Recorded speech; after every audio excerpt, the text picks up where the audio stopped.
বজালিৰ অপহৃত ব্যৱসায়ী আৰু তেওঁৰ গাড়ী চালকক উদ্ধাৰ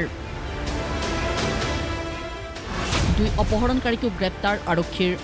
বুধবাৰে বঙাইগাঁৱলৈ যোৱাৰ পথত ব্যৱসায়ী সাইবুৰ আলী আৰু তেওঁৰ গাড়ী চালক আনাৰ আলীক অপহৰণ কৰিছিল দুৰ্বৃত্তই পৰৱৰ্তী সময়ত পৰিয়ালক দাবী কৰিছিল 5 কোটি টকাৰ মুক্তিপণ পিছত 30 লাখ টকালৈ নামি আহে ধনৰ পৰিমাণ পৰিয়ালৰ অভিযোগৰ ভিত্তিত বজালি আৰু চিৰাং জিলা আৰক্ষীয়ে চলাইছিল যৌথ অভিযান এই অভিযানকালতে বৃহস্পতিবাৰে নিশা আৰক্ষীয়ে অপহৃতদ্বয়ক উদ্ধাৰ কৰাৰ লগতে দুই অপহৰণকাৰী ৰবিৰাম হেমৰম আৰু হাকিম হাজদাক গ্ৰেপ্তাৰ কৰিবলৈ সক্ষম হয় শুনক অভিযান সন্দৰ্ভত আৰক্ষী অধীক্ষকৰ ভাষ্য তেওঁলোকৰ এনে চুৰি ডকাইতিৰ সেইখিনি ক্ৰিমিনেল ৰেকৰ্ডটো আছে সেইখিনি আমি ওলাই আছোঁ কাৰণ ৰাতিপুৱা আমি এইটো 2টা বজাত তেওঁলোকক ধৰিবলৈ সক্ষম হৈছোঁ এতিয়া আমাৰ ফাৰ্ডাৰ ইনভেষ্টিগেশ্যন আমি চলি আছোঁ তদন্ত চলি আছোঁ কাৰ কোনটো কি এংগেলত হেৰি আছে এইখিনি আমি চাই আছোঁ তেওঁৰ পৰা যেতিয়া তেওঁ পইচা দিবলৈ হেৰি হোৱা নাছিলে মান্তি হোৱা নাছিলে তেতিয়া এখেতক অলপ মাৰপিট কৰিছিলে টৰ্চাৰ কৰিছিলে পইচা যাতে যিমান ডিমাণ্ড কৰিছে ইমান পাবৰ কাৰণে অপহৰণ কাণ্ডৰ সৈতে জড়িত আন কেইবাজনো অপৰাধীক বিচাৰি আৰক্ষী অভিযান অব্যাহত ৰাখিছে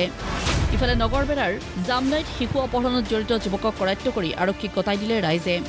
মঙ্গলবাৰে এটি 10 বছৰীয়া শিশুক নিৰ্মল দাস নামৰ যুৱকজনে ফুচুলাই নি অপহৰণ কৰিছিল শুক্ৰবাৰে ৰাইজে তেওঁক কৰায়ত্ব কৰি সোধা পোছা কৰাত অপহৰণৰ কথা স্বীকাৰ কৰে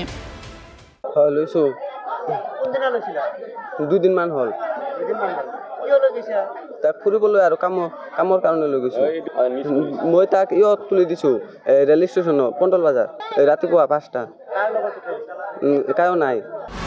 মানৱ সৰবৰাহকাৰীৰ সৈতে নিৰ্মল দাসৰ যোগাযোগ থকা বুলিও সন্দেহ কৰিছে স্থানীয় লোকে যোৱা 17 তাৰিখ মানে 17 তাৰিখ হ'ব 17 তাৰিখে ঠিক 2টামান বজাৰ পৰা ল'ৰাটো নিৰুদ্যোগ হৈ আছে পিছত গম পালোঁ যে আমাৰ ওচৰৰে বিদ্যানগৰৰ নমপাৰা সহাদেৱৰ ল'ৰা নিৰ্মল দাস ই ঘৰৰ পৰা লৈ গৈছে ল'ৰাটো আজি লগ পাওঁতে ল'ৰাজনে স্বীকাৰোক্তিত ক'লে যে তেওঁ লৈ যে পল্টন বজাৰত ৰাখিছে আৰু বঙাইগাঁও ট্ৰেইনত উঠাই দিয়া বুলি তেওঁ স্বীকাৰোক্তিত ক'লে আমি এইখিনি অনুৰোধ ৰাখিছোঁ প্ৰশাসনক যে আমাৰ ল'ৰাটো ভালে ভালে ঘৰত ঘূৰাই দিয়াৰ ব্যৱস্থা কৰে লৈ যোৱা বুলি স্বীকাৰ কৰিছে আৰু খুব সম্ভৱ ল'ৰাজন ড্ৰাগছো খোৱা বুলি অনুমান হয় এতিয়া ড্ৰাগছৰ নিচাতে এনেকুৱাবিলাক কাম কৰে বুলি আমাৰ ধাৰণা হয় দুইটা ঘটনা কেন্দ্ৰ কৰি অঞ্চল দুটাত এতিয়াও তীব্ৰ উত্তেজনা বিৰাজ কৰিছে বজালিৰ পৰা ভূপেন খাটনিয়াৰ আৰু নগৰবেৰাৰ পৰা আইনাল হকৰ ৰিপৰ্ট প্ৰতিদিন টাইম